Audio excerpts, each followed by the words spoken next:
Bonjour, qu'est-ce qu'un parti politique?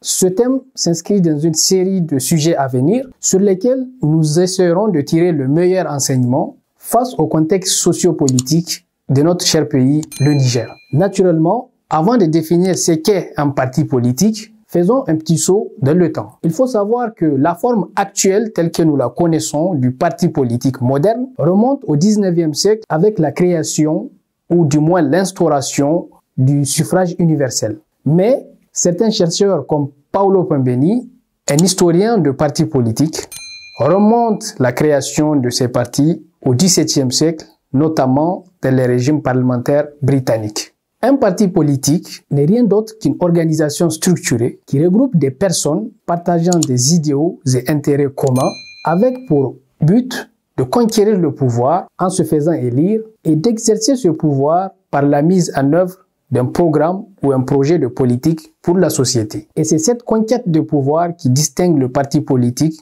des autres associations telles que les syndicats ou les corporations.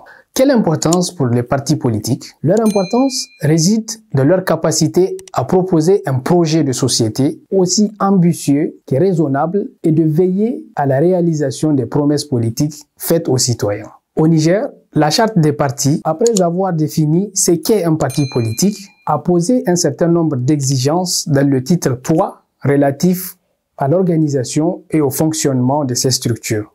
Donc, tout parti politique qui se respecte doit avoir un projet de politique fixe, c'est-à-dire un programme cohérent de gouvernance pour le développement de l'État. Il doit aussi bannir dans sa conduite les régionalismes, l'ethnocentrisme, la xénophobie, le sexisme, bref, tout ce qui peut entraîner la division entre les citoyens nigériens. La question est-ce que les plus de 200 partis politiques que nous avons au Niger respectent tous ces exigences? Est-ce qu'il faut continuer à cautionner la création de ces partis fantômes? Je vous laisse méditer là-dessus. C'est tout pour aujourd'hui. Je vous donne rendez-vous dans le prochain épisode dans lequel nous parlerons de l'importance de voter.